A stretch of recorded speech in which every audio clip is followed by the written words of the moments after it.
live que a gente... Essa é uma live que a gente... Tá, desliguei o microfone aqui já.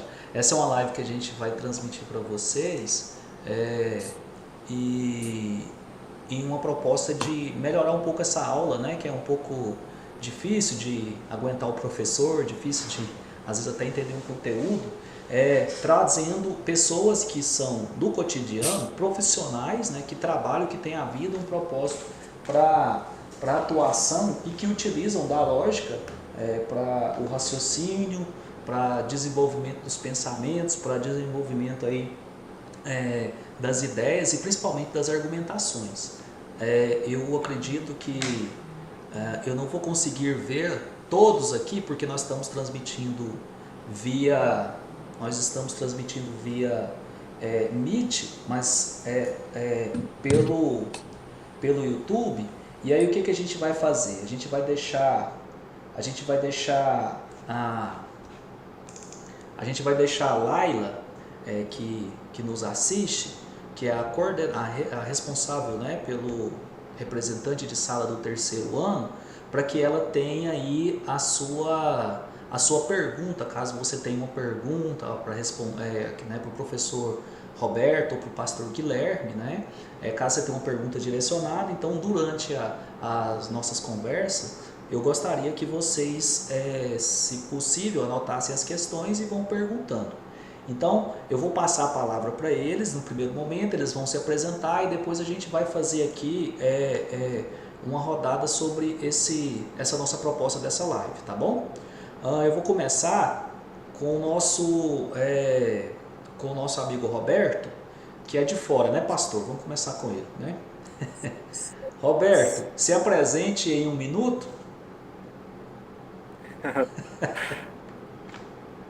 Então, meu nome é Roberto, vou me apresentar primeiro a minha formação acadêmica e depois minha atuação profissional. Sou formado em Sociologia, formei em Sociologia pela Unievangélica, sou formado em Filosofia e sou formado em Direito. E especialista em Direito Constitucional, Direito Administrativo, em Direito Educacional e mestre em Sociedade, Tecnologia e Meio Ambiente. Essa é mais ou menos a minha formação acadêmica, né? Que não tem, vamos dizer assim, ponto de vista para nós, né, do conhecimento, nem sempre a formação acadêmica é tudo, né? Apesar que nós sabemos muitas vezes das exigências de MEC e tudo mais. Mas o que eu também quero apresentar, minha formação profissional, sou professor efetivo do Estado,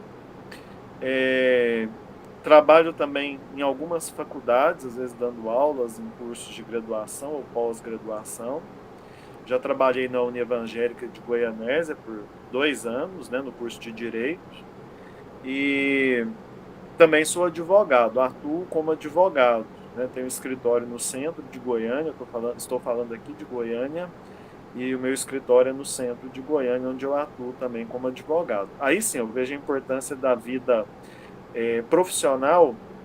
Eu comecei falando da vida acadêmica, mas a vida profissional ela tem uma grande importância que nem sempre é aquilo, só para começar, nem sempre é aquilo que é tão lógico, né, no mundo teórico, na prática, às vezes a prática é um pouquinho diferente. Então, acredito que nós, como seres humanos, às vezes nós crescemos com os livros, sim, mas também crescemos muito no nosso dia a dia como profissionais. Acontece isso com Wesley, como administrador, com certeza acontece aí com o pastor também, na sua vida pastoral, no seu dia a dia, nos desafios que encontra. Mais ou menos por aí, só para a gente começar. Ok, muito obrigado, Roberto. O Roberto está sempre conosco quando a gente precisa, parceiraço. Pastor Guilherme, além de nosso técnico. Esse é fera, viu? Né, Wesley? Técnico, né? Inventa isso para mim, não, viu? Como o Wesley já bem disse, me chamo Guilherme Herculano, Vim aqui, estou nesse ano, aqui na capelania de Goianésia.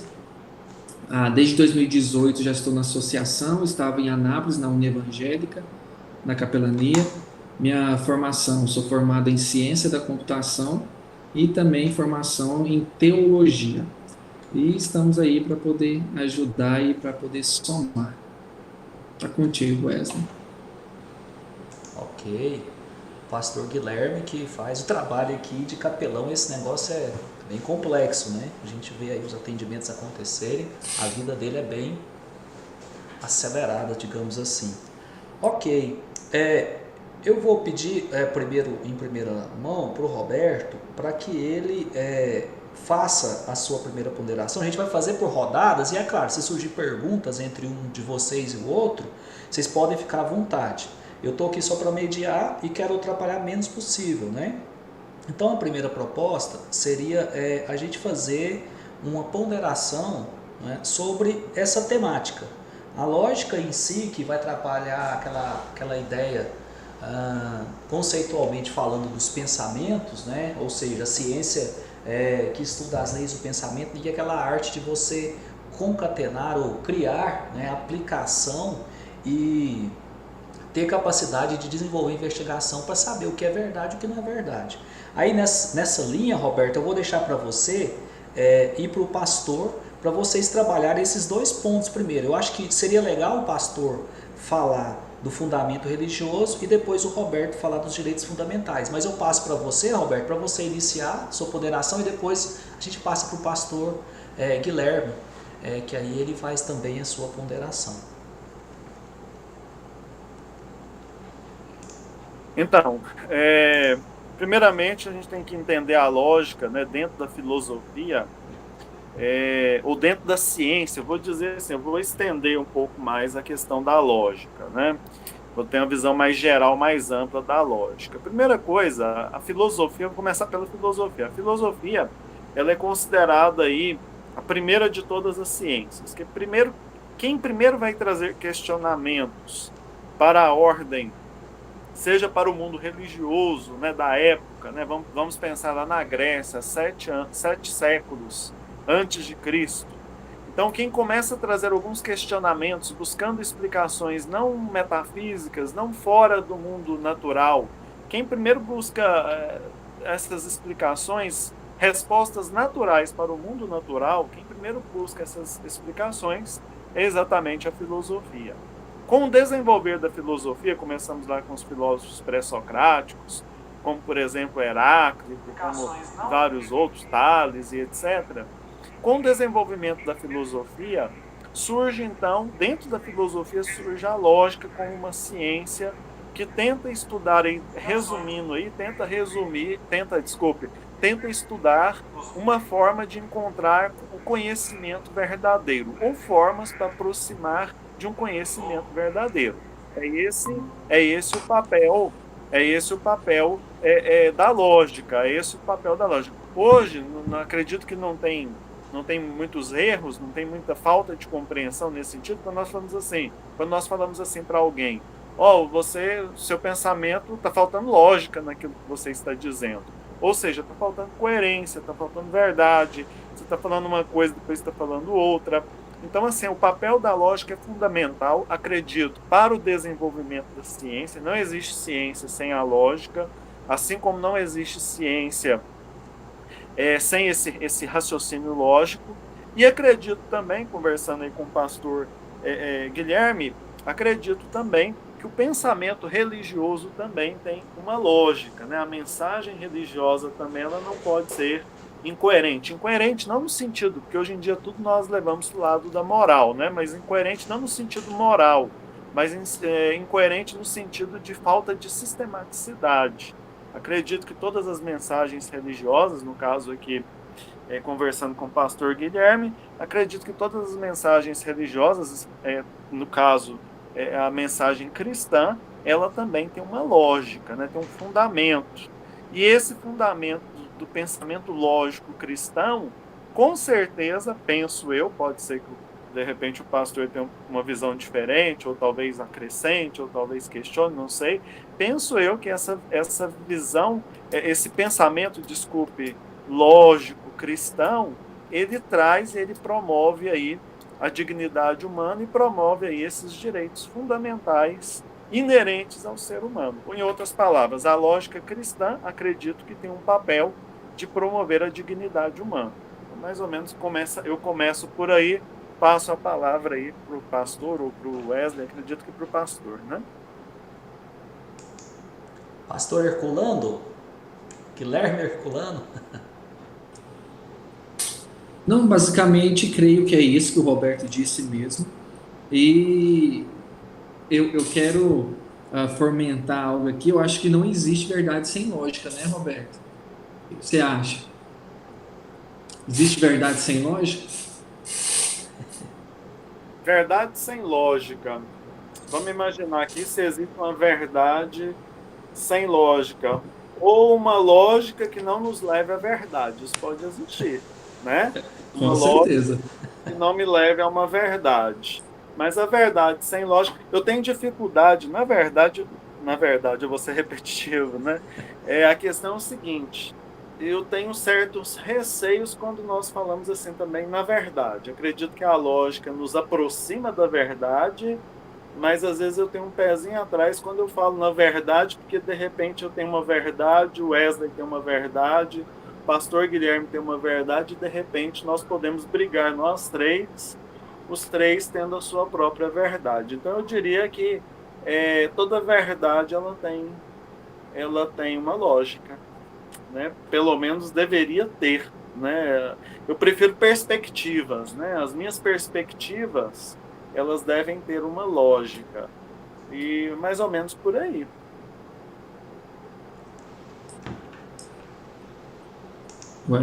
É eu, não Wesley. Achei que o Wesley ia falar. Muito bem, boa essa primeira rodada, né? Aí a gente gostaria agora de fazer essa colocação que o Roberto faz para quem nos ouve, principalmente os alunos, repetindo, né? Essa é uma live para a gente trabalhar a aula num modelo diferente, do ponto de vista prático de quem atua na área. Então, olha só que legal, o tema, né? Você vem aqui com fundamentalismo religioso e, ao mesmo tempo, os direitos essenciais, que tanto o Roberto como o Herculano vai abordar as duas temáticas de uma forma prática, porque eles atuam nisso no dia a dia. E aí a gente, nessa linha de raciocínio, a gente volta de novo, né? No primeiro momento, eles fizeram uma abordagem geral aqui do tema, e no segunda rodada aqui a gente vai partir para algumas perguntas e alguns ping-pongs. Antes disso, eu só queria repetir, os alunos que tiverem perguntas, passem para a Laila, que a gente resolveu não colocar no chat, porque às vezes abre muito, e aí entra pergunta que não tem lógica, e aí a gente acaba com dificuldade aí nesse sentido. Mas ao mesmo tempo, os alunos da turma do terceiro, né, de introdução à lógica, podem direcionar perguntas à Laila que a gente vai responder no final, certo? Eu vou pedir o pastor Herculano que nos ajude aqui, e aí, Roberto, eu vou deixar vocês, porque eu acredito que vocês vão conseguir fazer o ping-pong aqui sem eu atrapalhar tanto, de repente flui melhor, tá? Eu gostaria, o pastor Guilherme, que você fizesse aquela abordagem que a gente conversou agorinha, né, sobre a questão do fundamentalismo. Como você chega no fundamentalismo? Aquele raciocínio é muito interessante. Beleza, Wesley. Antes da gente já partir para o termo em si, que hoje em dia é usado de forma pejorativa, em sua grande maioria, nós vamos pensar que o termo do fundamentalismo, lá em 1920 aproximadamente, quando ele vai ser usado, pós aí Primeira Guerra Mundial, ele surge com uma ideia boa, em termos, se nós observarmos de ponderação ou numa perspectiva teológica, porque ele vem em contrapartida ao liberalismo. Essa expressão, então, aí em aproximadamente 1920, quando ela vai ser usada, o que acontece? Quando o liberalismo ele está indo contra alguns princípios do protestantismo tradicional, por exemplo, vou citar algumas coisas que eles iam contra o liberalismo, por exemplo, a questão da inspiração da Escritura, o nascimento virginal de Cristo, a ressurreição e redenção através de Cristo, a ressurreição de Cristo, a realidade histórica dos milagres de Cristo também. Então, basicamente, o liberalismo vinha contestando isso, vinha contra isso. Então,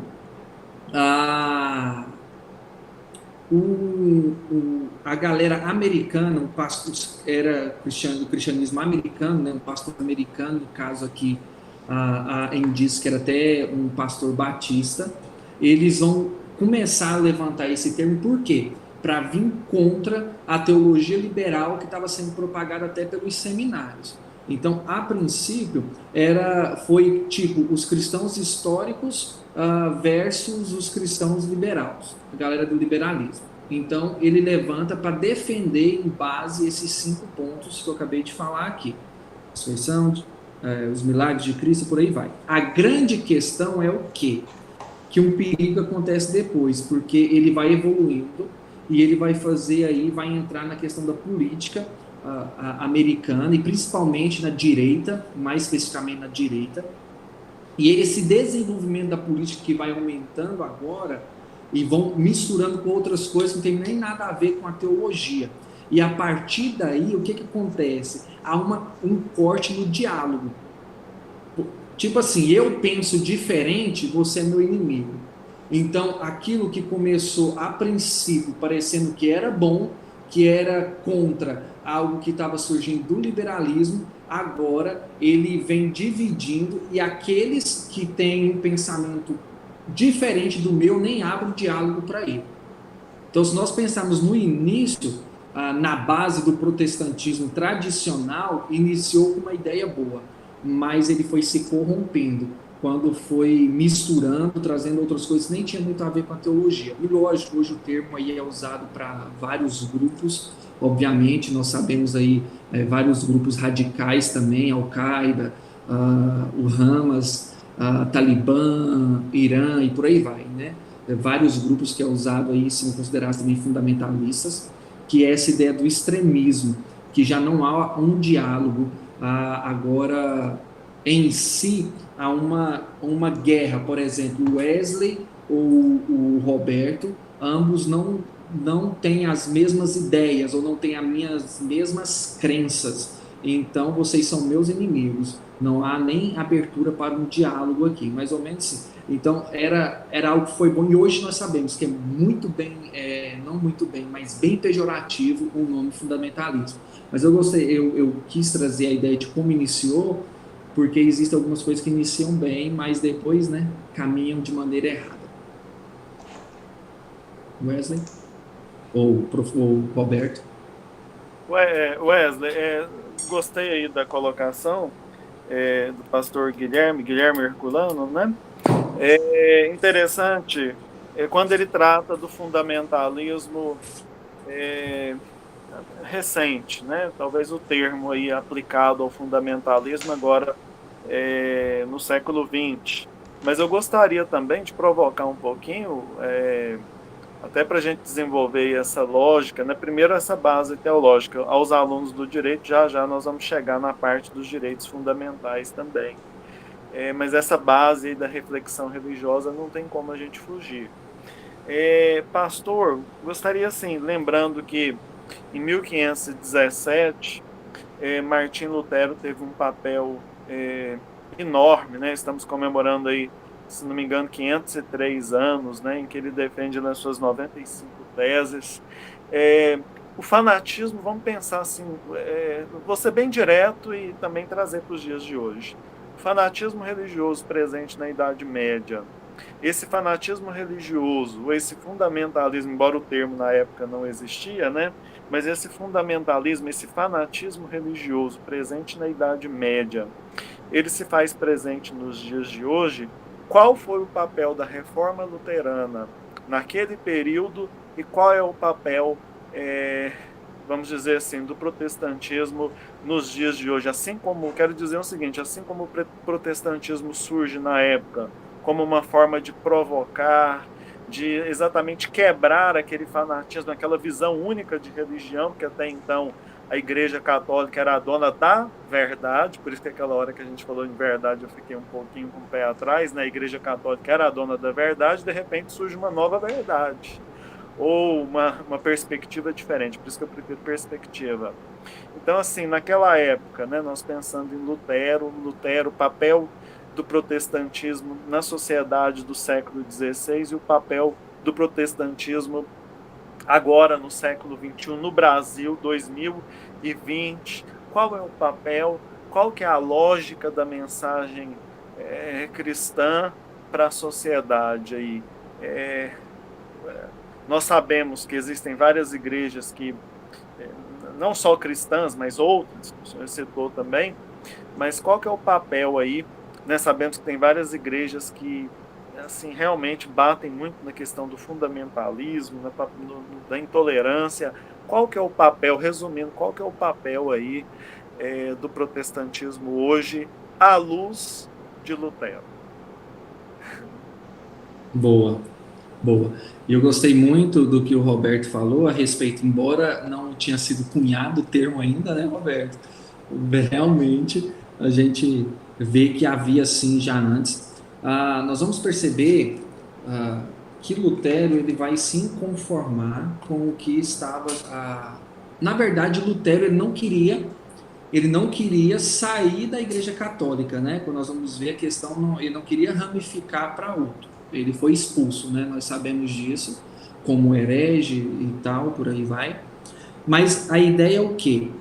Por exemplo, havia o poder na mão de um, como você bem disse, até a relação da verdade, então a verdade é nossa, mas nós percebemos que nem a escritura mesmo não chegava ao povo, né? Lutero que vai dar o start, traduzir para a língua alemã, começa a traduzir porque ele acreditava que o povo tinha que ter o conhecimento. Então nós percebemos isso, o povo tem que ter o conhecimento, então ele vem trazendo isso. Aquela ideia da liberdade, Lutero mesmo, nós vamos ver que através...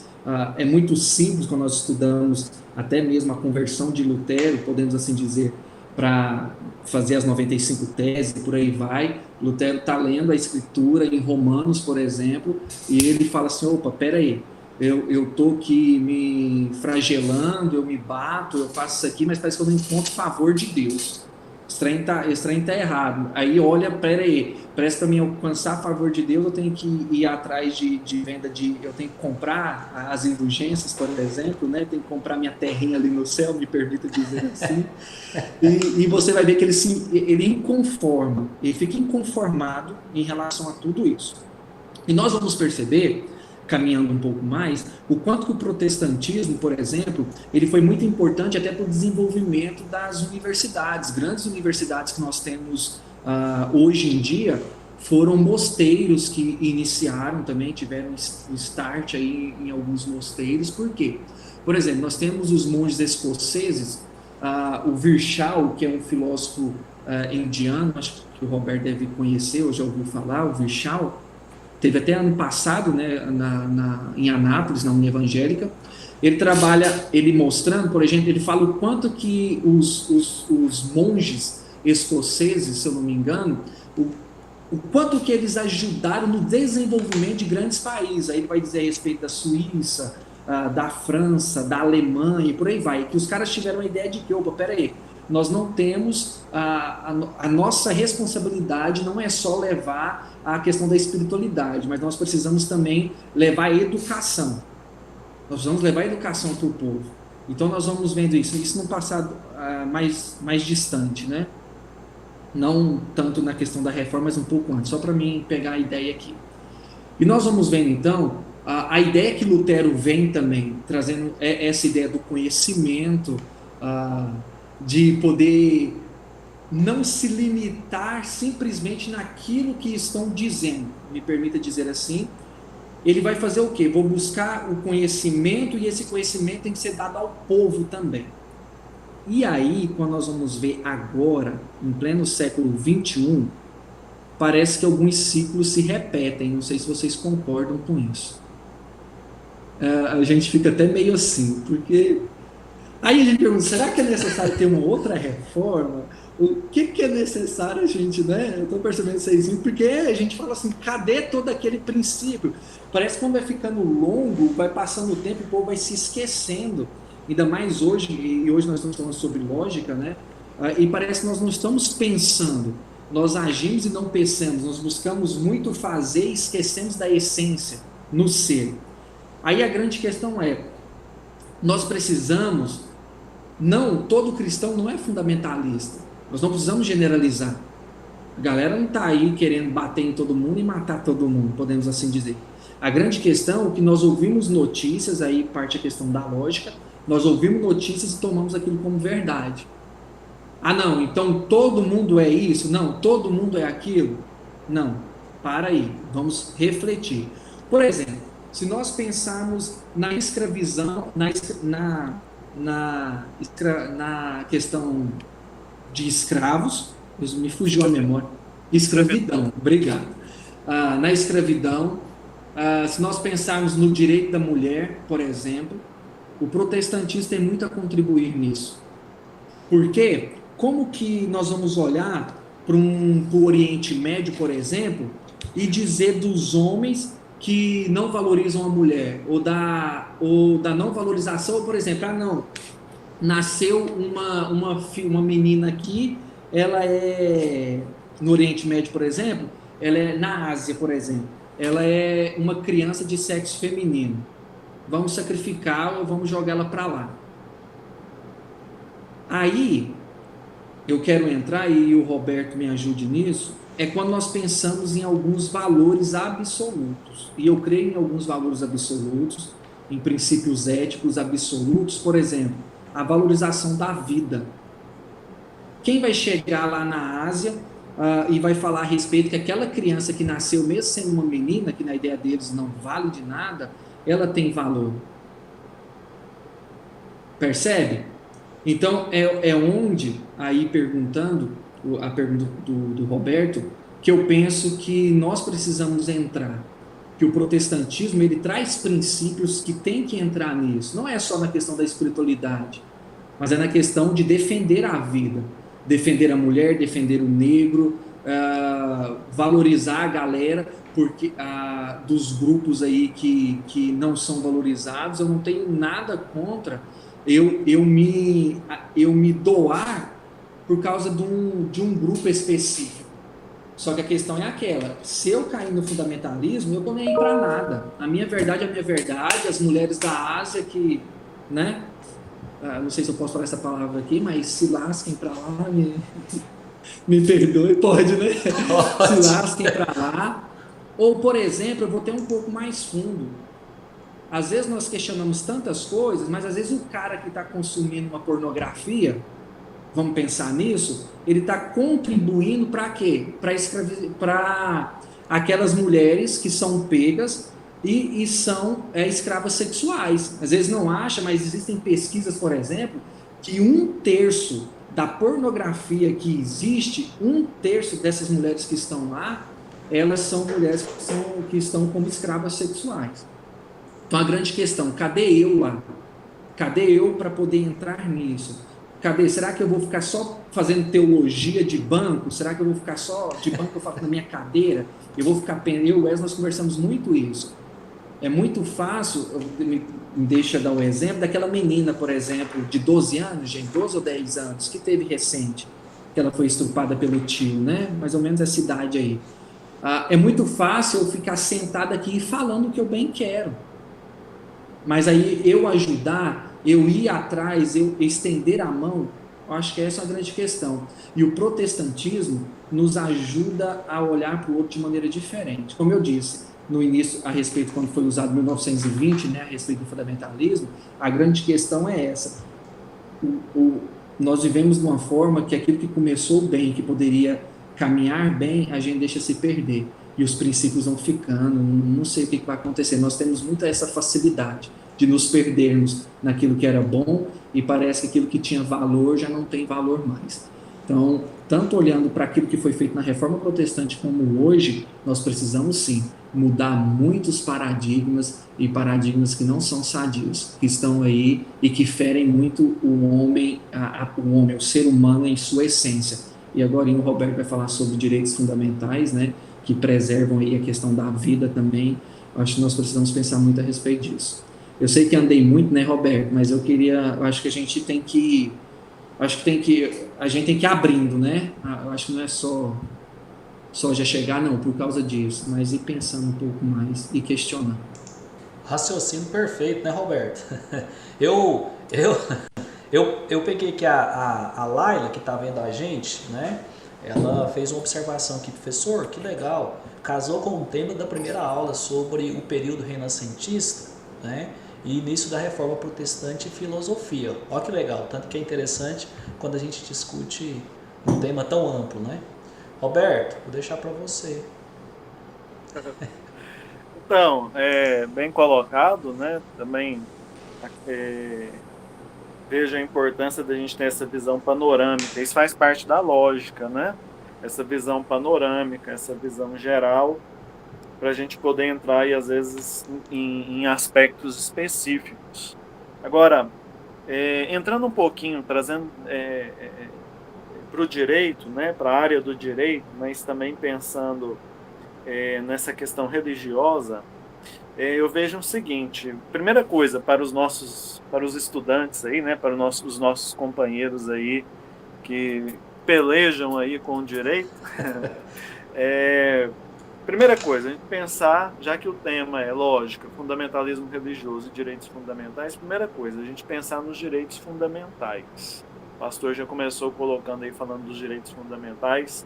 Sem dúvida alguma, o fundamento de tudo é a vida, né? A valorização da vida, não tem como a gente sair ao ponto de partida. E assim, importante a gente distinguir, só para os estudantes aí, de uma forma um pouco conceitual, o que são direitos fundamentais e o que são direitos humanos. Quando nós falamos em direitos, o preconceito às vezes é tanto, quando nós falamos em direitos fundamentais, é tranquilo. As pessoas ouvem no ouvidinho, tal, soa suave, gostoso, todo mundo gosta. Agora, quando eu falo direitos humanos, aí o bicho pega, porque já existe um preconceito em relação aos direitos humanos. Só para quebrar logo de cara, eu digo o seguinte: o que são direitos humanos? São direitos fundamentais. Na verdade, direitos fundamentais e direitos humanos, do ponto de vista do direito, é a mesma coisa. A diferença é só a aplicação. Os direitos fundamentais, eles estão contidos na Constituição, e os direitos humanos, eles têm um plano mais internacional. É essa a lógica, mas é a mesma coisa, só a aplicação que é diferente. Então, quando nós falamos em direitos humanos, a gente pensa assim, fala assim: Wesley, nós temos que defender os direitos humanos.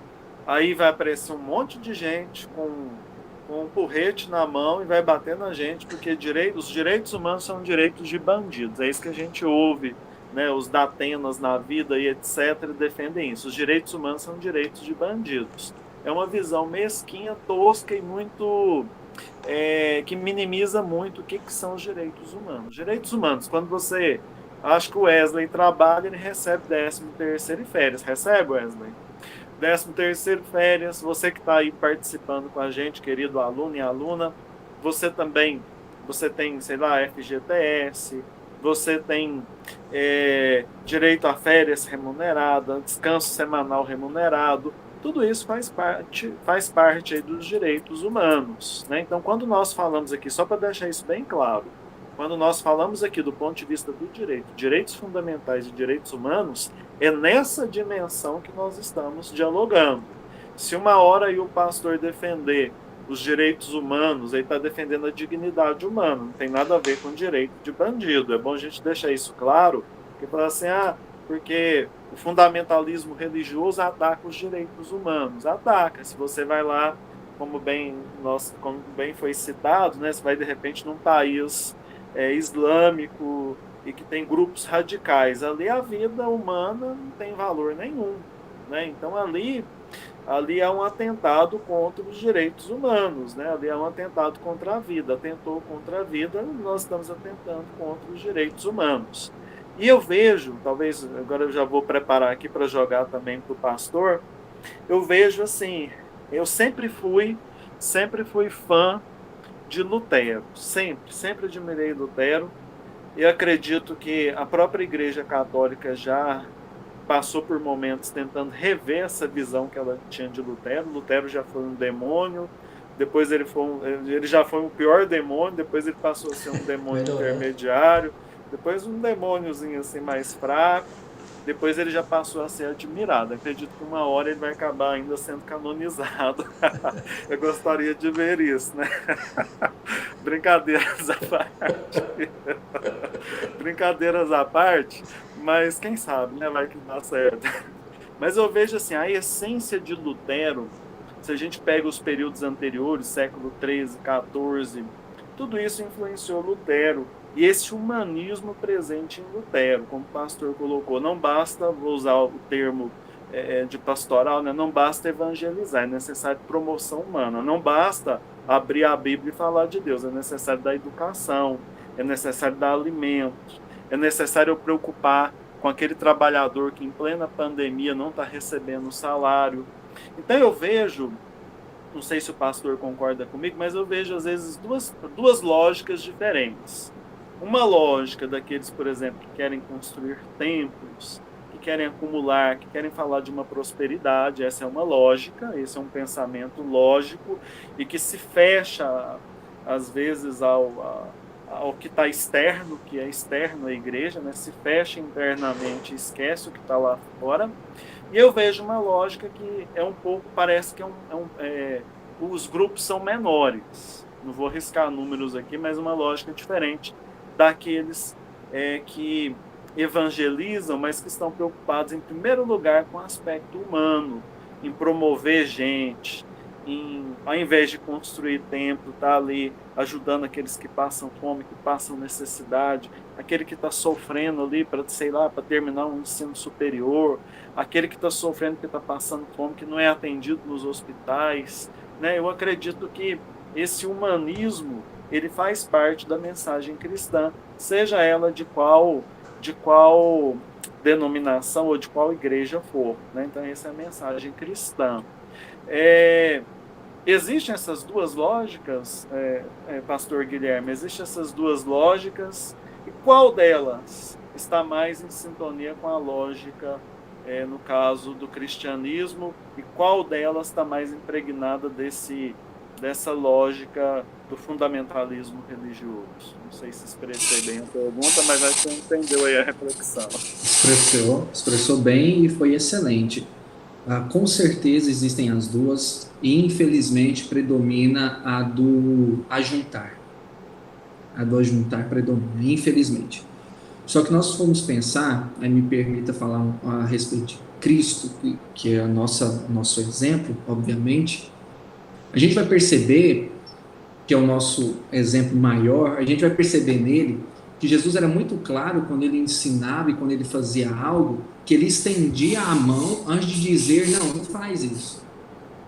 Se a gente for perceber, é mais ou menos assim. Por exemplo, vou pegar um exemplo, todo mundo conhece, já ouviu falar, a mulher pega em adultério, beleza. Todo mundo gosta de falar o que ela estava fazendo. Quando Jesus vai direcionar-se a ela, quando ela ali naquele momento que ele está lá escrevendo com o dedo e tal, e ele olha para ela, ele vai primeiro assim, mulher, ninguém te acusou. Cadê seus acusadores? Perdão. Eles não estão aqui. Nem eu te acuso. Olha que doido. Nem eu te acuso. Olha o diálogo. Vai e não faça isso mais. Não pegue isso mais. Beleza. Mas você vê o estender da mão antes de falar algo. David Platt, David Platt mesmo, ele vai, no livro dele, O Amor Andou Entre Nós, ele vai dizer assim, o grande problema hoje em dia, que as pessoas não querem gastar tempo. Como assim as pessoas não querem gastar tempo? Elas não querem doar, e para elas não se doarem em prol do próximo, aí seja para olhar os direitos dele, a valorização à vida e por aí vai, o que eu faço? Eu não olho para o próximo. Aí ele vai dizer assim, você pode ver que as pessoas hoje em dia, se você vê um morador de rua, vou pegar esse exemplo, você vira o rosto, porque se eu não olho para ele, logo eu não vejo a necessidade dele, então eu estou nem aí pro cara. Então, a grande questão é o quê? Estender a mão. Não adianta eu levar o evangelho, anunciar aí o evangelho, se o cara está passando fome. O cara está passando fome ali, passando, ele não está nem ouvindo o que eu estou falando. Por quê? Porque está com fome. Entendeu? O cara está sendo marginalizado, tá?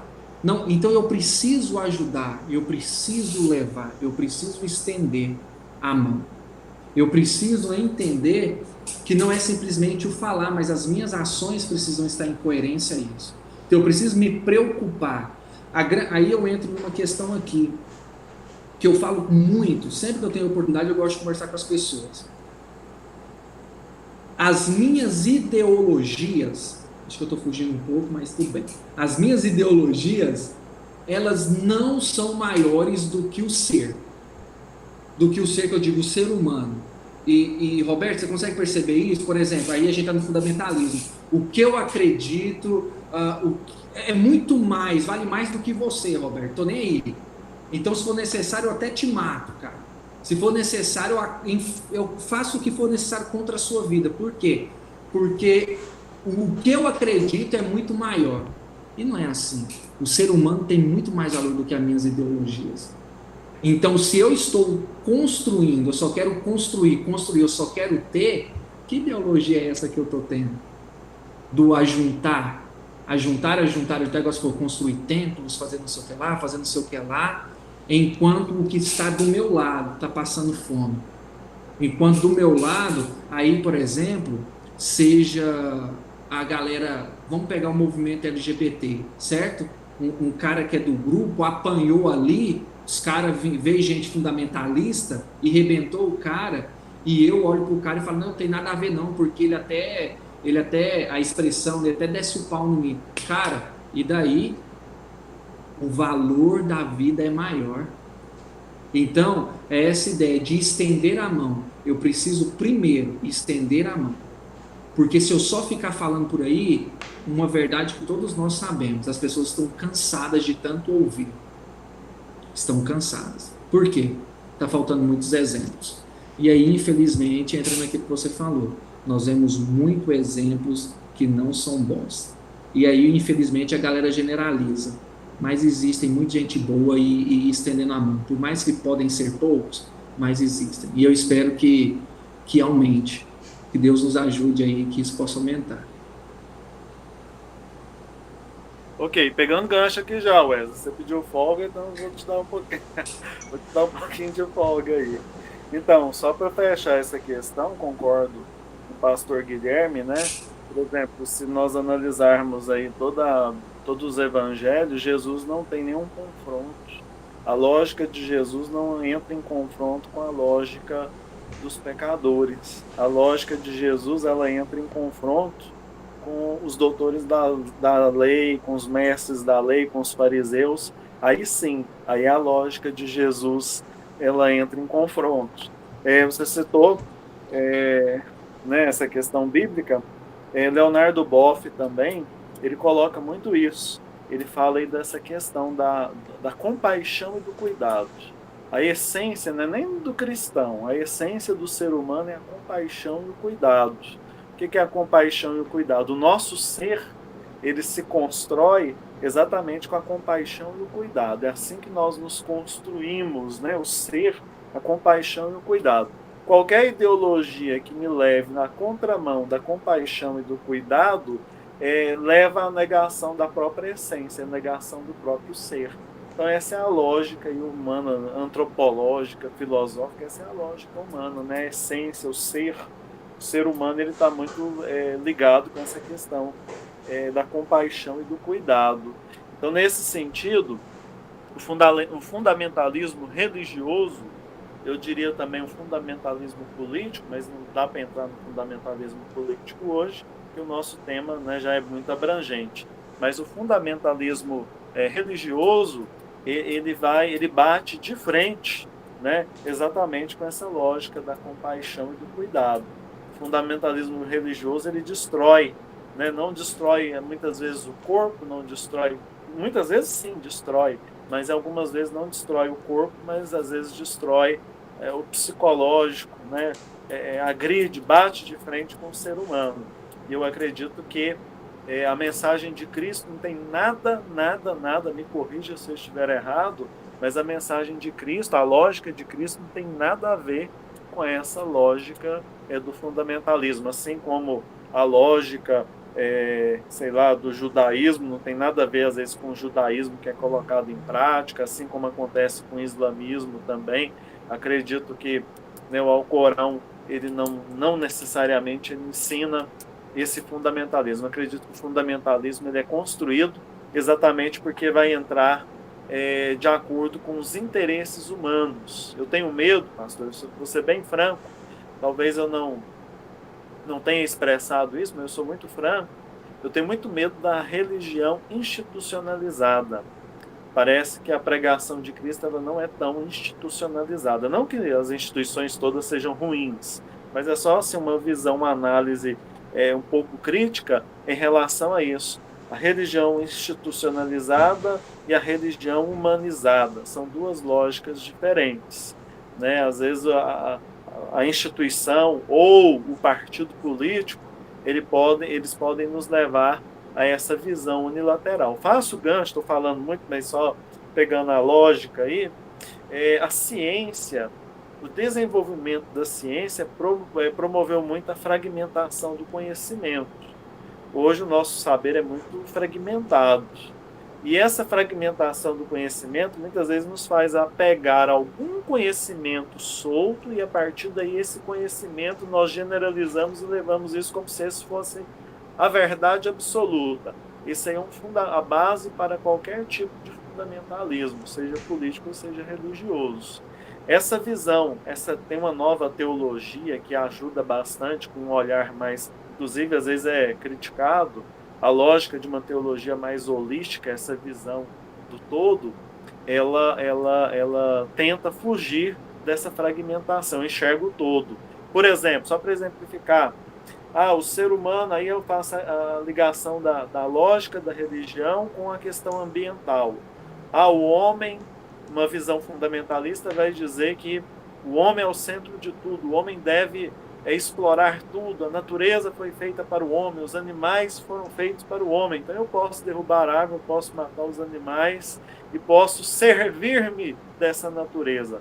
Já uma teologia mais holística, ela vai me fazer compreender que eu, como um ser humano, eu não estou acima da natureza, mas eu faço parte dessa natureza, e isso não vai ofender nada a minha dignidade como ser humano, a minha dignidade, sei lá, como filho de Deus, e assim por diante. Então, essa visão holística, parece que essa lógica dessa visão holística, parece que ela contribui muito para a gente fugir dessa lógica que apenas exclui, que cria conceitos que servem para discriminar, para apedrejar, para tirar direitos, né? Para tirar direitos.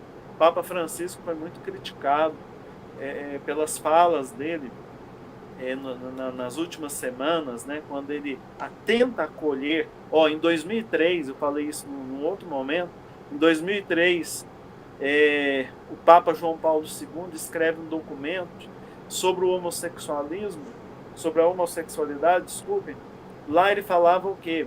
Lá ele falava que era algo abominável. Isso teve a assinatura do prefeito da Congregação Doutrina da Fé, que era o Ratzinger, e depois, com a morte de João Paulo II em 2005, Ratzinger se torna Papa. Então, em 2003, esse era o pronunciamento da Igreja Católica. A questão da homossexualidade é algo abominável. Depois, 17 anos depois, que é pouquíssimo tempo, tendo em vista a Igreja Católica como algo muito milenar, 17 anos depois, aí o pronunciamento de Francisco falando da questão do acolhimento. Então, acredito que é uma visão holística, né? Claro que cada igreja, cada denominação tem lá sua lógica, sua moral, mas acredito que essa lógica do acolhimento, ela se encaixa, cabe em qualquer lugar, e hora nenhuma ela contradiz com o que é ensinado no Evangelho. Acho que falei muito. Passa a bola para ti, pastor Guilherme. Na verdade, eu quero te ouvir. Agora eu vou jogar. É o ping-pong, né, Wesley? Roberto, eu acho que você falou muito bem a questão de várias religiões, vários pensamentos fragmentados, e hoje em dia nós temos uma sociedade fragmentada, muito fragmentada. Nós vemos que há muita informação e pouco conhecimento, certo? Não sei se partilha desse pensamento. Hoje a tecnologia, em 10 anos, o que a tecnologia avançou, cara, ela não vai avançar nesse tamanho igual foi, eu creio que nunca mais. Ela vai avançar, obviamente, mas tipo assim, em 10 anos o que avançou foi algo extraordinário. Então isso levou informação para as pessoas, muita informação. Mas nós vemos, igual você estuda filosofia, e particularmente também sou amante, só não tive a oportunidade de estudar ainda, viu? Depois vocês devem dar aula. Eu acho que um grande problema, aí a gente vê, aí você salientou até a questão do fundamentalismo. Eu pego algo isolado aqui e defino. Não, a minha fé se baseia nisso aqui, mas talvez é algo isolado, que não faz parte de um todo.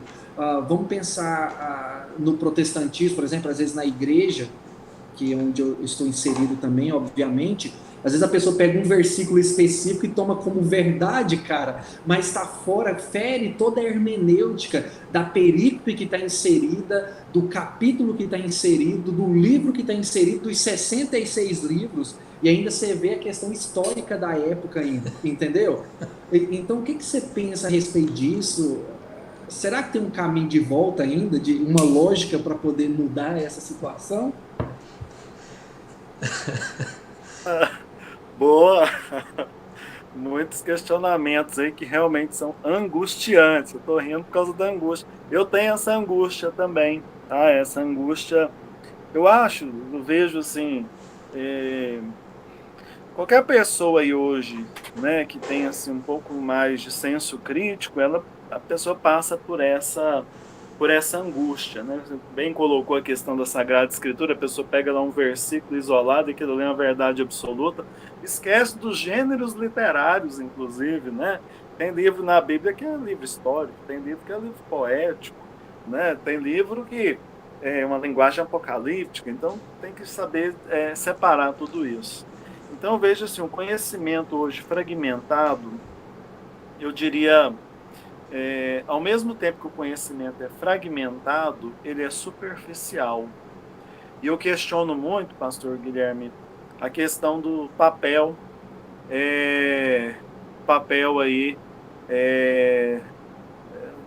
da internet, né, o papel aí, sei lá, das redes sociais, Instagram, Facebook, Twitter, etc. Por um lado, nos proporciona uma grande riqueza. Agora, se nós estamos nós três aqui reunidos na nossa tranquilidade, no ambiente de trabalho, em casa e etc. Mas, ao mesmo tempo, parece que ela dá voz à imbecilidade, né? Os imbecis parece que ganham voz. E incrível, ontem eu assistia pelo Facebook, eu assisti a entrevista com a Nélida Pinhon, que é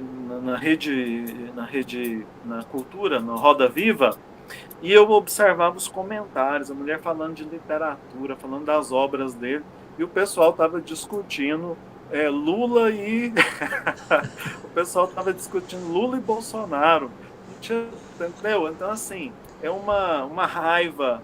E a visão nossa, além de fragmentada, as redes sociais, infelizmente, muitas vezes elas proporcionam, pior do que a visão fragmentada, a visão superficial, né? Eu falo, às vezes, comento, Paulo Freire, aí a pessoa já viu um monte de comentários sobre Paulo Freire na rede social, no Facebook, e ali ela critica Paulo Freire terrivelmente. Aí você pergunta, quantas obras de Paulo Freire você leu? Nenhuma, né? Às vezes nem sabe o nome da obra de Paulo Freire. Então, ao mesmo tempo que tem essa fragmentação, existe também a superficialidade. Não sei se... acredito que a fragmentação e a superficialidade fazem parte de uma mesma lógica, de uma mesma realidade, né? Porque da opinião aí, a doxa, né? Doxa, tão criticada pelos filósofos gregos. O que era a doxa? A opinião. O que eu acho? O que você acha de Paulo Freire? Um bosta, mas eu nunca li Paulo Freire, né? O que você acha de direitos humanos? Direitos humanos, você já tem as frases prontas. Direitos humanos são direitos de bandidos. mas eu não tive curiosidade de ler, de entender perspectivas diferentes. Eu tenho aquela visão, aquela frase pronta, e pronto, ali eu termino com tudo. Então isso é muito preocupante, é muito degradante, né? Muito degradante essa situação. Os filósofos gregos, eles criticavam muito essa questão da doxa, que é a opinião, né? Em contraposição com a episteme. O que é episteme? Já é o conhecimento científico, aquele conhecimento embasado, né?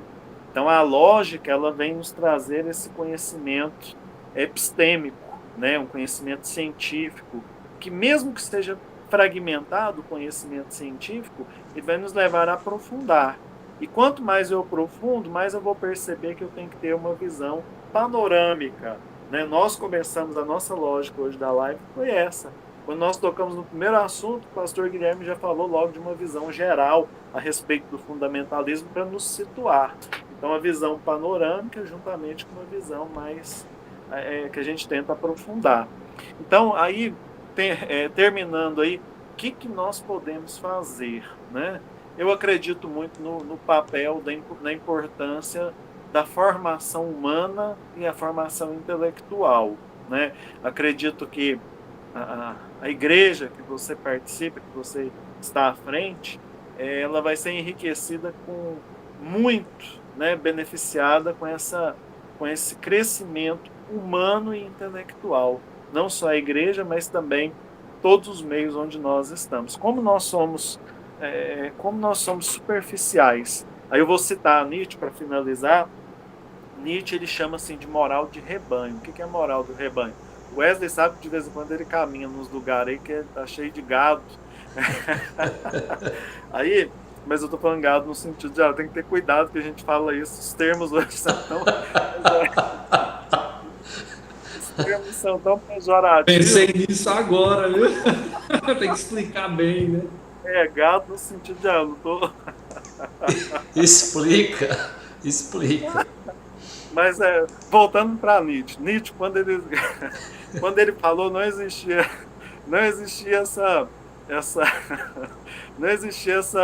essa polarização de debate na época. Nietzsche foi 1844 que eu estou falando, né, que ele nasceu.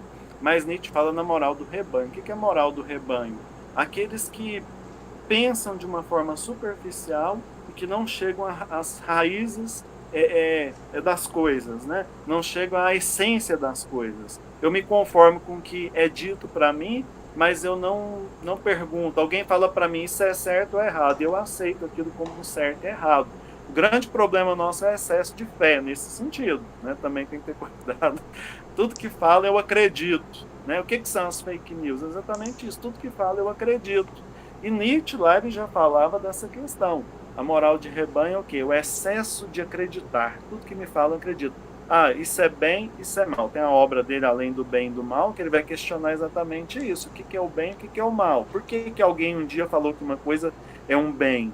Porque beneficiou um determinado grupo. Então, para Nietzsche, essa moral de rebanho, ela é extremamente prejudicial, e eu acredito que essa moral de rebanho, cada vez ela está mais presente, infelizmente, na nossa sociedade. E nenhuma religião inteligente que se deixa levar pela compaixão e pelo cuidado promove essa lógica da moral do rebanho. Pelo contrário, cria sujeitos ativos em prol e em benefício da sociedade. Peter Berger vai dizer isso, né? O papel da igreja instituição depois da Idade Média e com a Idade Moderna, Peter Berger vai dizer assim, a palavra institucional ela vai perder força. Para aqueles que são mais críticos, o que vale não são palavras institucionais, né? Não é aquilo que a instituição prega, mas assim, o carisma, aquilo que é apresentado como algo que promove o ser humano, né? Que eu diria que promove os direitos humanos, mas eu não posso falar de direitos humanos, que é outro problema, os direitos fundamentais. Falei muito. Ô, pastor e Roberto, deixa eu só fazer uma ponderação aqui rapidinho. É que eu acho que você vai utilizar a palavra, pastor, eu queria já dar uma questão aqui que você acha que você consegue colocar no seu caldeirão aí. Olha só, os fundamentalistas, é uma pergunta, os fundamentalistas, né, utilizam para pregar a falsa verdade sobre a sua crença, né? Utilizam o quê? Utilizam a lógica. Então, os fundamentalistas utilizam a lógica para pregar uma falsa moral, uma falsa verdade sobre a sua crença. Essa é a pergunta que se faz. Eu direciono para o Guilherme, porque o Guilherme ele entende de informática, ele sabe o que é a questão da fake news, porque aqui a gente tem 3 atentados, né, citados, que foi o da França, Cabul e Viena, esses últimos dias. Então nós temos aí, inclusive esses alunos, Guilherme, são aqueles que viram o filme A Rede, aquele, o Dilema das Redes. Aí eu estou jogando ela para você já fazer o retorno, porque aí vai ser legal para você fazer essa conexão. Com certeza usa. Pensa o quanto que a argumentação é boa, porque vamos pensar no cara que vai se explodir. Pensa o tanto de coisa que é prometida pro cara. Você tá entendendo? Não, mas pro cara é verdade. O cara vai estar lá no harém, no paraíso, sei lá, com tantas virgens, com o seu...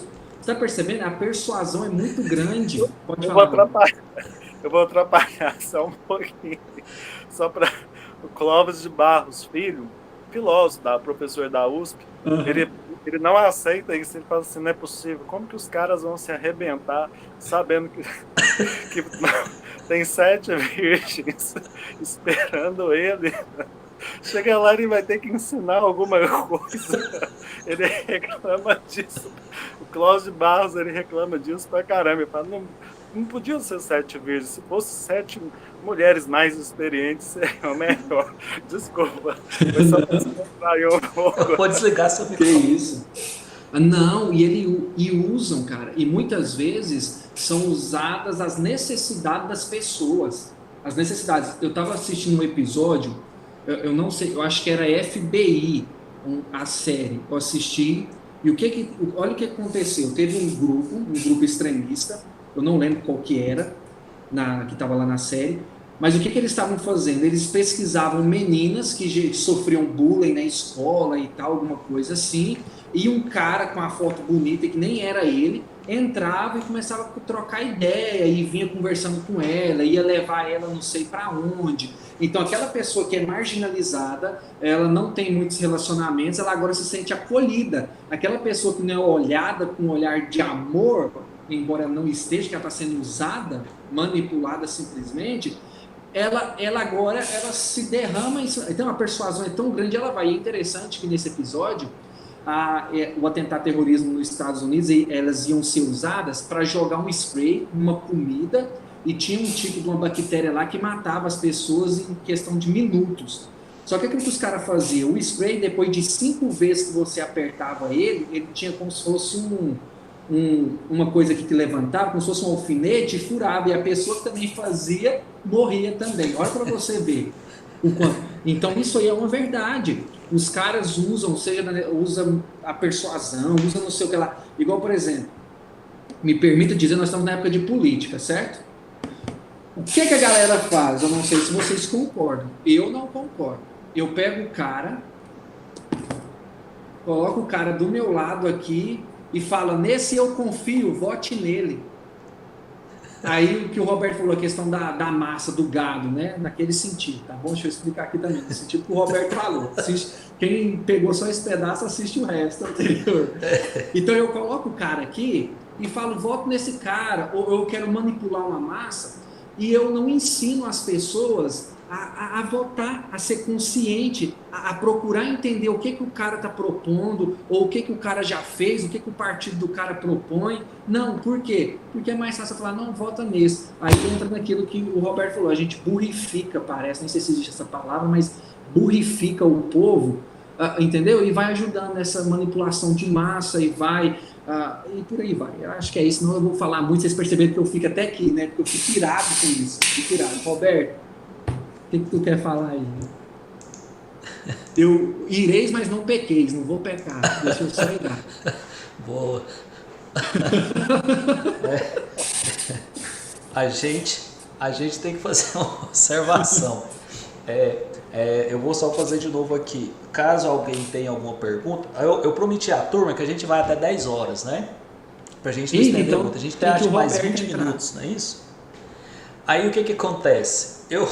Eu acho que vale a pena a gente fazer algumas ponderações aqui que vocês já falaram para que a turma entenda, né? Que às vezes os meninos não têm muita paciência de entrar, ou quem eu passei para algumas pessoas aqui, o Roberto deve ter colocado no Facebook dele, talvez depois o Guilherme manda para alguém. Então assim, hoje, né, para a gente tratar dessa lógica, né, fundamentalismo religioso e direitos humanos, olha que legal, foi feito, né, um embasamento desde lá do princípio, né, da onde surgiu o fundamentalismo, passando o próprio nascimento do protestantismo, né, como contribuição. Daí depois a gente entrou nos direitos humanos, inclusive quando a gente fala de direitos humanos, a gente deixa bem claro aqui, o Roberto, mas o pastor Guilherme deram uma fala sobre o quanto é importante o conhecimento profundo. E aí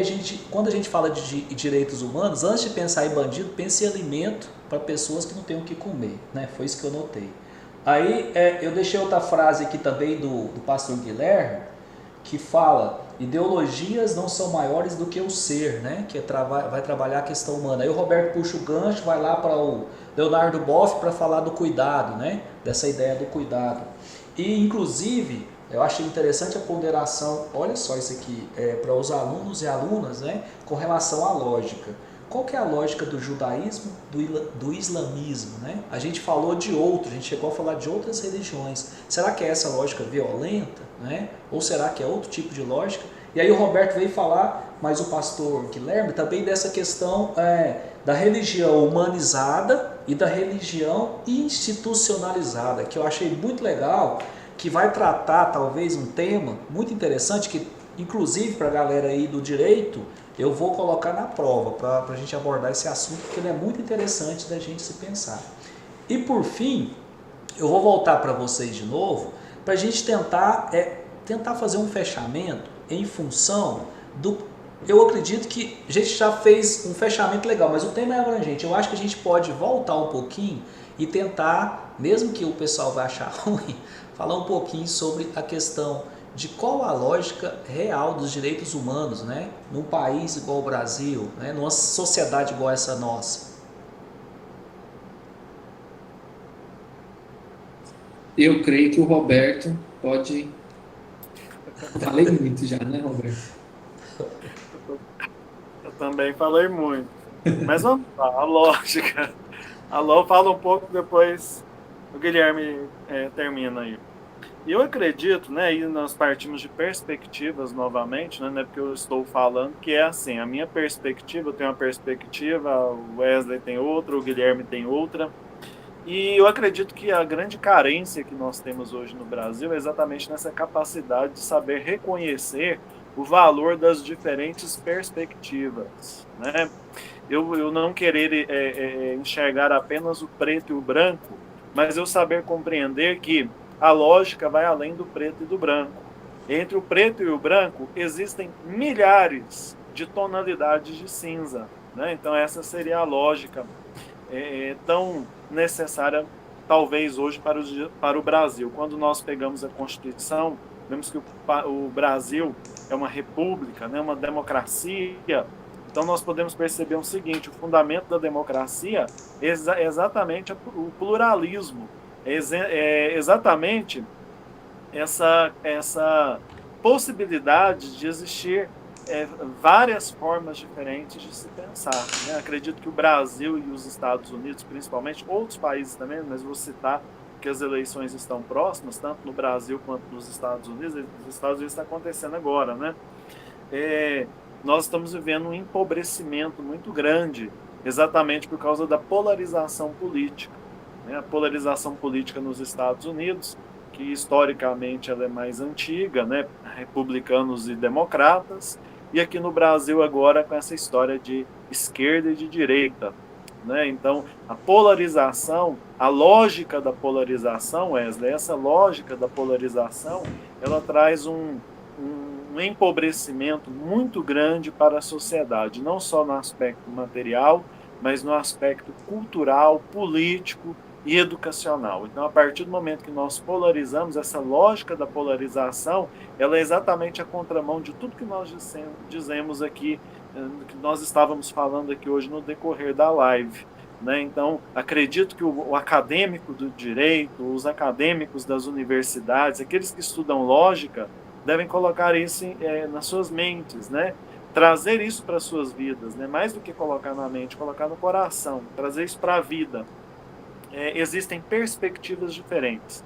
Nada mais pobre do que um acadêmico que passa pela faculdade e não consegue enxergar as diferentes visões de sociedade, as diferentes visões de religião, as diferentes visões políticas, saber que cada uma delas tem seus valores e tem suas contradições. Acho que o crescimento, vou citar de novo, agora mesmo falando besteira, eu falei do Clóvis de Barros, mas agora eu vou falar de uma coisa interessante que ele fala, e que eu faço isso também. Por exemplo, a gente saber retirar o que há de bom em cada pensador. Dentro da filosofia, eu faço isso nas minhas aulas de filosofia. Por exemplo, se eu for dar uma aula de Platão, pode ter certeza que na minha aula eu vou defender Platão como se Platão fosse o melhor filósofo do mundo. Né? Só que na aula seguinte, quando eu for falar de Aristóteles, eu também vou dar aula de Aristóteles e vou defender Aristóteles como se fosse o melhor filósofo do mundo. Na próxima aula, depois que eu for falar lá de Kant, eu vou falar de Kant e vou defender Kant como se fosse o melhor filósofo do mundo. Vou falar de Marx, vou defender Marx como se fosse o melhor filósofo e sociólogo do mundo. Ou seja, a gente apresentar essa visão positiva da ciência, dos pensadores, da pluralidade de pensamento, que cada um chegue às suas conclusões, ou que, de preferência, nem chegue às suas conclusões. Hoje, a lógica dos trabalhos de conclusão de curso, nós não colocamos mais conclusão, né? São considerações finais, porque a partir dali vão surgir outras formas de pensar diferente. Então, essa visão universitária vem, essa ideia de universidade é exatamente isso, a riqueza, né? A universidade, ela traz diferentes abordagens, diferentes compreensões a respeito da realidade. Falei demais da conta, mas resumindo, finalizando, Wesley, o que falta, a lógica nossa deveria ser a lógica do pluralismo, né? Da democracia, de respeitar as diferentes formas de pensar. Eu sou praticamente, quase, estou bem próximo de um ateu, poderia dizer assim, mas eu dialogo muito bem, concordo com quase todas, com praticamente do que nós falamos aqui hoje, eu concordo com tudo que o Guilherme falou. Temos perspectivas diferentes, mas o humano nos une, né? É possível dialogar, conversar e construir uma sociedade, mesmo sabendo que somos diferentes. Somos, sei lá, um tem religião, o outro não tem, um é líder religioso, o outro não é, mas juntos nós podemos colaborar, tanto para o conhecimento quanto para a sociedade. Assim penso eu. Boa. Guilherme. Considerações finais já? Não. A gente ainda tem mais uns minutinhos. Eu queria verificar a sua perspectiva dessa lógica, né, do Brasil. Olha só, o nosso país, a gente também conversa muito, né? Que em Goianésia os caras andam à noite. As caminhadas aqui são à noite. 11 horas da noite, Roberto, você pega a gente caminhando e conversando, pensando na vida. Eu acho que uma dica que eu dou para a galera que está assistindo: fuja da mente de escravo. Fuja da mente de escravo. O nosso povo sofreu desde a colonização. Sofreu. O Brasil foi um país que sofreu desde então. E parece que isso está impregnado, sabe, na mente da galera. E eu vou fazer simplesmente o que é me mandado por um punhado de comida. E olha lá. Entende? Você que está estudando, aproveita o seu tempo, como o Roberto bem disse, para aprender mais, para abranger o seu conhecimento. Cara, você menina, você rapaz aí, não vai para as extremidades, não. Talvez, eu estava conversando com o Wesley até antes um pouco, muitas extremidades que nós vamos é porque nós fomos feridos em outras extremidades. É tipo aquele filho, aquele filho que não teve um pai, e aí quando ele se torna pai, ele quer dar de tudo pro filho. Quem diz que dá tudo pro filho é o que ele precisa mesmo, é sadio. Então a gente, por exemplo, às vezes eu fui oprimido por uma religiosidade, seja dos meus pais, seja de amigos, sei lá, de algum parente, alguma coisa, aí eu vou para o extremo, a religião não presta de jeito nenhum, ninguém presta, nenhum pastor presta, ou nenhum filósofo presta, ou nenhum professor presta, entende? A gente sempre, porque eu fui ferido aqui, eu corro para outra extremidade. Não, faz isso não. Vamos observar, vamos tentar buscar um equilíbrio aí, porque quando você foge para outra extremidade que você está achando que você está sendo melhor, na verdade você vai acabar ferindo outras pessoas, aí fica nesse ciclo, né? Uma extremidade é aquele que sofreu com a sua, corre para outra e vai para outra, e aí? Quando que a gente vai, como Bonhoeffer foi um teólogo na época do nazismo, e ele vai dizer assim, usando a ideia do Sermão do Monte, vai dizer assim, nós só vamos acabar finalizando um ciclo de mal com o bem. Então, a pessoa vai faz um mal, a outra retribui, não, faz um bem, pronto, acaba com o ciclo. Então, infelizmente, o nosso povo brasileiro sofreu muito e sofre hoje ainda. E parece que foi impregnado, desde a colonização, a mente de escravo, mas a gente pode mais. Eu gosto demais do nosso Brasil, do meu Brasil, deixa eu falar assim, é nosso, né? Mas eu gosto, vocês já perceberam o quanto nós temos uma riqueza cultural, o quanto que as coisas aqui do nosso país, esqueci agora como é que fala, as questões naturais que nós temos, é rico. O Brasil é um país rico demais, só que nós precisamos abrir a nossa mente, precisamos entender, precisamos pensar mais, fugir da mente de escravo, não fazer simplesmente o que é mandado, mas nós podemos ir além, podemos pensar, não digerir tudo. Nós não estamos mais na fase da criança, aquela que ela é como se fosse a esponja que retém toda. Nós não estamos mais nessa fase. E também não estamos mais na fase da adolescência de agir com reflexo patelar, sabe? Bater, respondeu? Não. Nós não estamos mais nessa fase, não. Eu acho que a gente pode amadurecer, podemos abranger mais, pensar, respeitar as pessoas, amar as pessoas. Como o Roberto bem disse, aqui nós três aqui temos particularidades diferentes, temos crenças diferentes, e mesmo assim nós podemos ter um bom diálogo. Amo o Wesley, pegando o Wesley por exemplo, né, Wesley? Nós não partimos da mesma, né, da mesma comunidade, mas, cara, nossas conversas sempre são muito agradáveis, e eu digo sempre, Wesley, sempre estou aprendendo, igual aqui também estou aprendendo com o Roberto. Eu acho muito legal isso, muito legal, aprender. Não se fechar, não, porque eu sou de esquerda, cara, eu tô nem aí para o que a direita tá falando. Não, não é assim. Não, eu sou de direita, eu nem para o que a esquerda tá falando. Dá não. Vamos quebrar a mente de Eu esquerda. falo que o Guilherme, esse é o pastor Guilherme. Ô pastor, pera aí que você vai voltar agora. Ô Roberto, para apimentar aqui, ó, tem uma colocação, eu queria, vamos tentar entender, tá? A Laila está gentilmente ajudando, obrigado Laila. A Laila é representante de turma e provavelmente tem alguns alunos que sempre ajudam a gente. Teve alguém que fez uma ponderação, está parecendo que essa ponderação, Roberto, ela não é provocativa, é para a gente refletir, mas o jeito que escreveu está parecendo que é provocativa. Ajuda a gente a entender, olha só. Primeiro eu vou ler aqui o conceito de bom senso. Bom senso é a lógica natural, aptidão inata da inteligência para descobrir a verdade. Ter bom senso. Aí vem uma colocação de um dos alunos. Gostaria, principalmente, de que se explanasse um pouco da lógica utilizada em nossa justiça, vírgula, à luz do caso de absolução de um acusado de estupro hoje, desrespeitando todos os direitos humanos inerentes à vítima, sem julgar quem é certo ou errado, mas o respeito à dignidade da pessoa. Ficou bem complexo, né? Mas está parecendo que não é uma provocação. Vou deixar para você, Roberto. Não é uma provocação. Aliás, se for uma provocação, é uma boa provocação, né? A lógica, né, nesse absurdo que acontece, que criaram, né,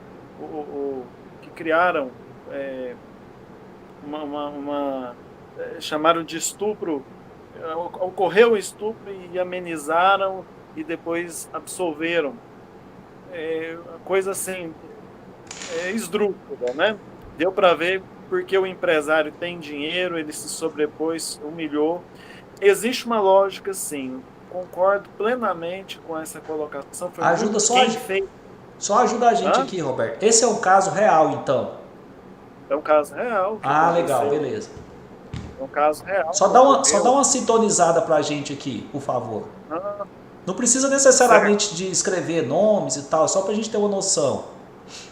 Ah, certo. Aí, Wesley, só continuando aqui rapidinho. O que Vê. que acontece? É, a lógica, eu vou partir do geral para chegar nesse caso particular, tá? Tá. A lógica que nós temos aí na sociedade brasileira, infelizmente, a lógica do machismo, do patriarcalismo. Então, em que o homem ele domina o corpo da mulher e ele faz o que ele quer. Então, a lógica, infelizmente, infelizmente, a lógica do estupro, muitas vezes nós vemos como algo normal, né? Algo aceitável. Eu dizia já na semana passada, conversando numa outra live, assim, é inadmissível que a mulher seja violentada. Nenhum discurso religioso, nenhuma pregação religiosa, nenhum discurso político, nenhum discurso científico deve aceitar o fato de a mulher ser agredida em casa. O caso do estupro que aconteceu foi um caso real, até abri aqui a Folha de São Paulo agora, da Mariana Ferrer. Ocorreu o estupro e foi considerado como estupro culposo. Não existe estupro culposo, né?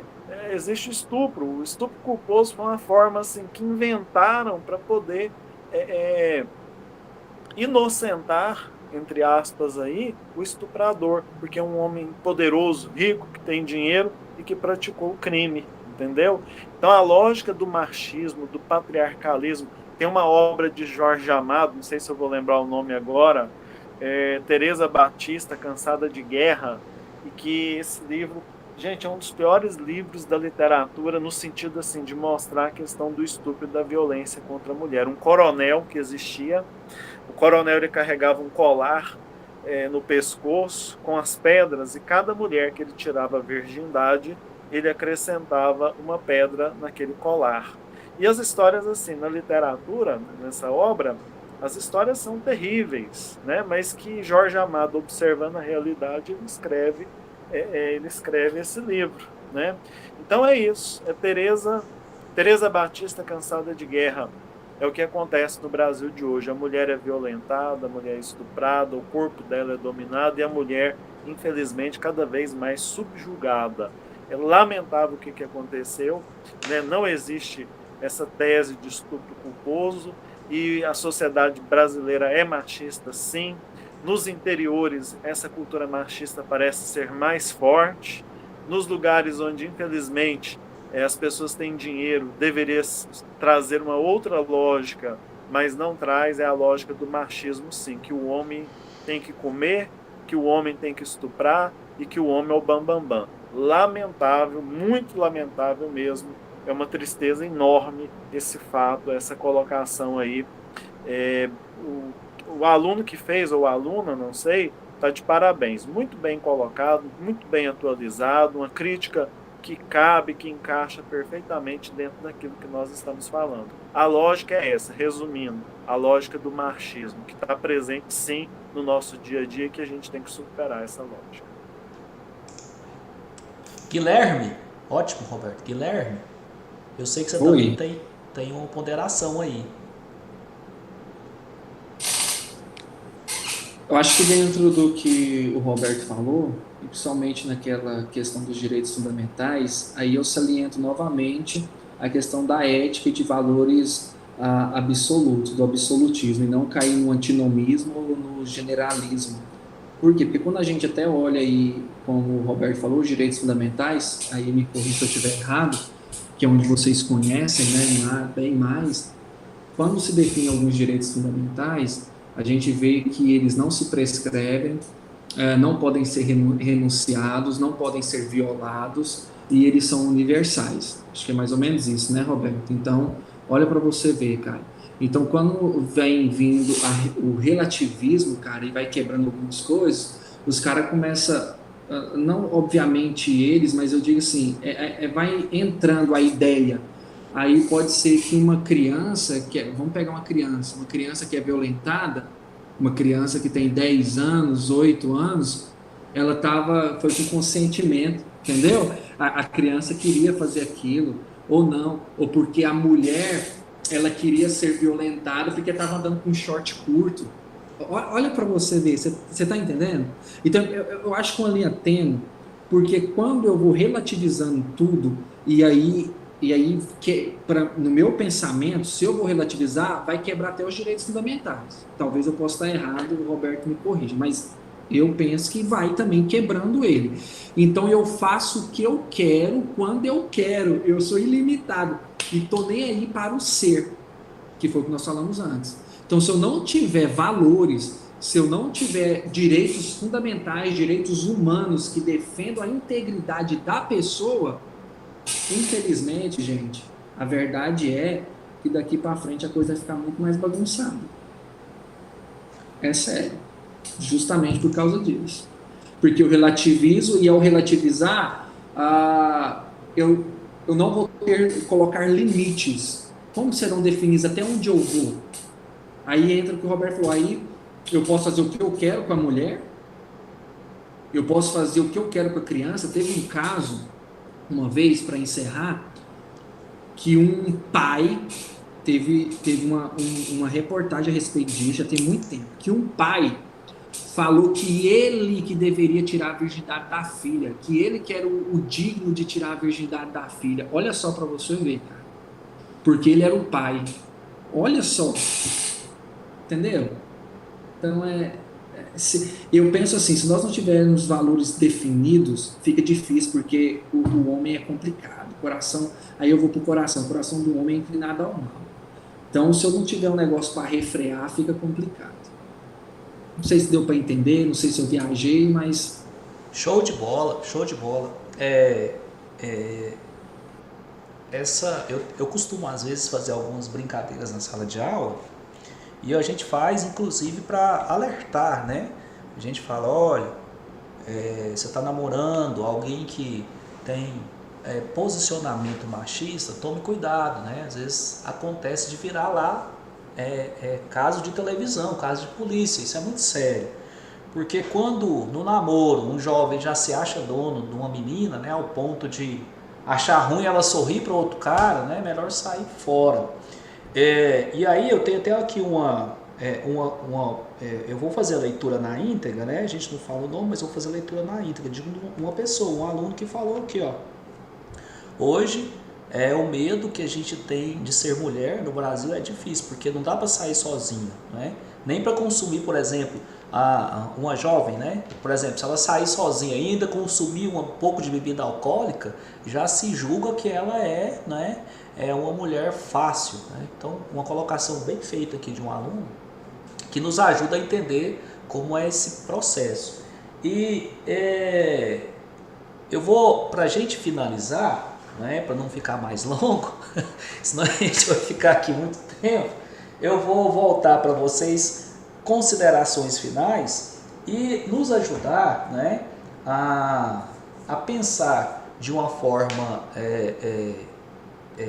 mais precisa sobre quais ações reais que podemos fazer para compreender melhor essa lógica, ser melhores argumentadores, né, tanto eu vou falar contra, né? Contra o fundamentalismo religioso, né? Que atrapalha muito, e ao mesmo tempo a favor desses direitos humanos, né? Não nessa linha de raciocínio que se tem, como que eu diria, né? Parece que criaram um arquétipo do direitos humanos como se fosse ruim, né? E os alunos do direito são aqueles que têm a missão de repensar esse arquétipo e lutar diante da sociedade para que esse arquétipo caia por terra, né? Porque não tem como a gente deixar esse discurso de dizer que direitos humanos é errado, sendo que aquela pessoa que faz isso não conhece profundamente. Ô Roberto, Vou deixar para você que você começa, e aí depois a gente deixa o pastor fechar, que ele abençoa a gente. Tem que ser o nosso, ele nos ele é o nosso abençoa. visitante. Eu vou falar rapidamente aqui o que a gente pode fazer de forma prática. Quando nós pensamos em lógica, ou quando nós pensamos em direito, ou seja, em que for, normalmente nós pensamos na oratória. A lógica está ligada com a oratória. Verdade, está ligada com a oratória. Mas eu vou fazer minhas as palavras de Rubem Alves, né? Rubem Alves, ele fala assim, em uma de suas obras ele vai dizer que muitos cursos de oratória são proporcionados, mas um curso de escutatória, quase sempre, né, nós não ouvimos falar que existe um curso de escutatória. Claro que está ironizando. Mas eu digo o seguinte, qual que é a solução? Primeiro passo, não a oratória, não falar de imediato, mas a gente aprender a escutar o diferente, entender a lógica daquele que é diferente de nós, né? O primeiro passo é escuta. E segundo passo que nós estamos fazendo aqui, ó, o diálogo, né? Pessoas diferentes, com pontos de vista diferentes, sentando e dialogando. Até agora nós não brigamos e acredito que nós não vamos brigar. Né? Por quê? Porque o nosso objetivo, né, nós não estamos aqui para defender teses, nós estamos aqui para dialogar e aprender uns com os outros. Né? Acho que o caminho é por aí. Beleza, Wesley? Guilherme? Cara, eu vou encerrar com as palavras de um cara sábio, o sábio Salomão. Quero encerrar com ele. Salomão vai dizer que a gente pode viver de maneira reta, maneira justa e com equidade. Acho que vale muito para a gente isso aqui no que nós estamos falando, para equidade. Sabe o que Salomão vai falar? Aprendam a sabedoria e o ensino. Entendam as palavras de inteligência. Aprendam sabedoria e ensino para entender as palavras de inteligência, para obter o ensino do bom proceder. Aprendam, entendam, obtenham para dar prudência aos simples o conhecimento e o discernimento. Aprendam, entendam, obtenham e doem. Porque tudo aquilo que nós temos não é o fim, não é só nosso, é para doar. Aprenda, como o Roberto bem disse, aprenda, escute, sabe, não simplesmente só aprenda, mas ensine, não seja maleável demais, não aceita tudo que te falam, não, galera. Tenha um senso mais crítico, não é aquele senso também para potencializar os erros, né, que o Roberto já havia falado antes, e igual falou, deu um exemplo de alguém, pega um filósofo, não, esse cara não presta porque a gente só potencializa os erros, né? Não faz isso não, tem muito que aprender, como aqui, como nós aprendemos hoje aqui, foi muito rico aqui, aprendi muito obrigado Wesley, obrigado Roberto, e você que está aí nos assistindo, entendam isso, aprendam, mas entendem, não é simplesmente só ter informação, entendem, sabe, entendem, obtenham, mas obtenham não simplesmente para ter, mas para doar, é isso. Muito bem, show de bola. Depois nós vamos trazer o Roberto pro rádio, né, pastor? A gente trocar uma ideia. Boa, pode ser mesmo, um dia de quarta, vamos trocar uma ideia com ele lá. Chamar ele e o pastor Eliel vai ser legal, os dois devem. Vai ser uma com discussão certeza. boa. Deixa eu falar aqui. Eu vou, em nome da Associação Educativa Evangélica, agradecer ao Roberto, que é um advogado, professor, né? Ele atua em Goiânia e já até deu aula aqui. Às vezes alguns dos alunos que estão acompanhando aqui já devem ter encontrado com o Roberto aí nas salas de aula. E agradecer também ao pastor Guilherme também pela essa contribuição excelente, né? Que o pastor Guilherme ele tem essa humildade de entrar nas conversas, né? Como quem é o capelão aqui da faculdade, ele entra nesse nível como alguém, olha o que ele fala, né? Eu estou aprendendo com você, até que ele é humilde, né? E assim ele nos ajuda a gente a crescer o diálogo, que é muito importante dentro da academia, né? Mais adiante, provavelmente a gente vai falar, os meninos perguntaram aqui sobre fake news e tal, né? Mais adiante a gente vai trocar uma ideia sobre isso. Vamos esperar o tempo passar para a gente amadurecer. No mais, agradecer os alunos, né, e alunas, os nossos acadêmicos fantásticos que fizeram perguntas. Tiveram outras pessoas de outras turmas que participaram também. O vídeo está lá, eu passei o link, né, fica lá no canal do YouTube. Quem quiser ver, fica aberto, a gente não fecha não. Ok?